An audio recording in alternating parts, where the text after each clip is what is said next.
I'm here on the set of The Source, where we're going to take a behind-the-scenes look at the making of Ezra Levant's daily monologue. We're going to take a look at some of the favorites, including those of David Suzuki, Occupy Toronto, and the chief of Attawapiskat, Teresa Spence, so-called hunger strike. We'll talk to both Ezra Levant as well as get some of the real dirt from his team.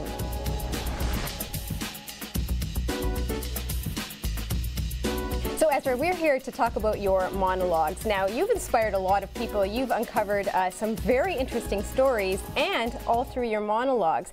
I want to start with one of the most famous one, the one of David Suzuki. This is a monologue that lasted, what was it, 52 minutes? Tell us about this one. Well, there was just so much to say. I mean, I have been following David Suzuki since long before I was even a grown-up. We've all followed him. He's been in our TV sets for 40 years. But the older I got, the more I started to say, hey, there's a difference between what he says and what he does. So I started to do research. I discovered he had 4 homes. This from a guy telling us to have a smaller carbon footprint, that he lives on a double lot worth $8 million bucks, and he co-owns part of an island with an oil company, and it just went on from there. There were so many facts to say, and I had to prove these using documents because no one would believe that Saint Suzuki would charge $30,000 to give a speech to his school. No, that's hard to believe. So, you know, it took 52 minutes, plus I encountered the great man himself on the street, and we just had to show you every second of that. Ezra had been talking about David Suzuki for years, since the network started, really.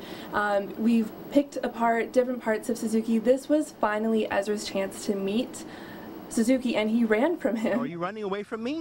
What made it great TV is that Suzuki wouldn't talk to Ezra, and even when Ezra was tapping on his window, What's the truth, David? he still wouldn't put up with it. So I think even though it was a really long show, one big 52-minute rant, there was a lot of stuff on there, and a lot of people watched it.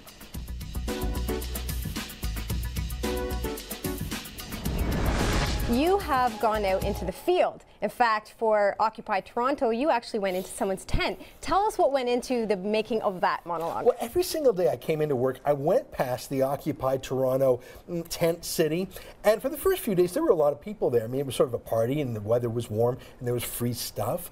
But after a few weeks, it got cold, and there weren't that many folks there during the day, and I just knew in my bones that no one was sleeping there. It was just for show. It was what the Russians would call a Potemkin village. So I cooked up this idea to go there at 4 a.m.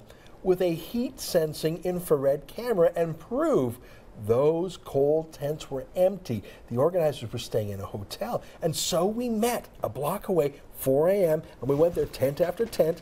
Hello? We showed through the infrared camera they were empty, and just to check, I knock, knock, knock, hello, anyone in here? Hello? And no one was in there. And finally, there was one tent where they were all smoking pot together, and they heard us making a ruckus, and they came out and said, you get out of here. But we proved our point. That Occupy Toronto thing was a big fib.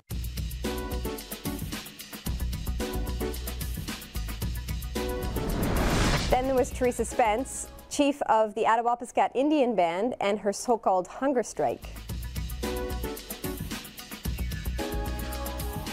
You exposed a perspective that no other media exposed. Tell us about what was the most interesting part of writing those monologues during that whole liquid diet adventure. Well, you know, she called it a hunger strike, but of course she had soup and tea and other snacks. And we know that true hunger strikers like Mahatma Gandhi, they only lasted a few weeks before they were like skeletons.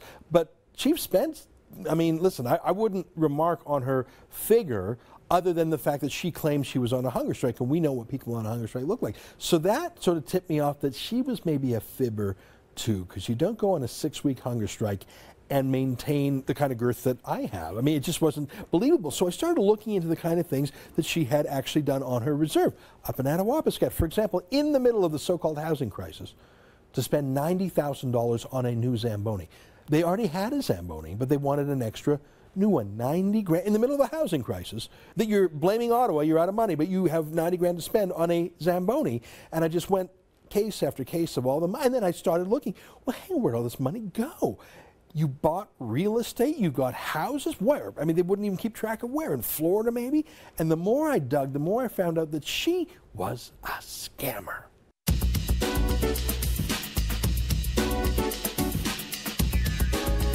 Though his team is there to help turn his rants into great television, they'll be the first to admit that his passion is what really drives the discussion.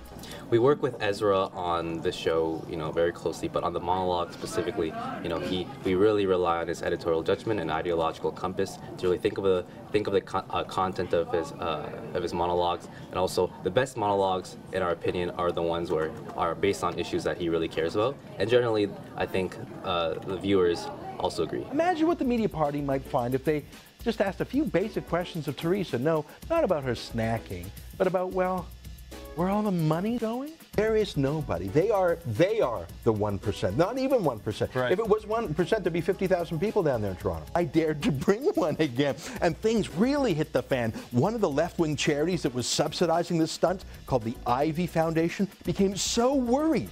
They asked for their donation to be anonymous. They didn't want to be publicly associated with the trial of Suzuki.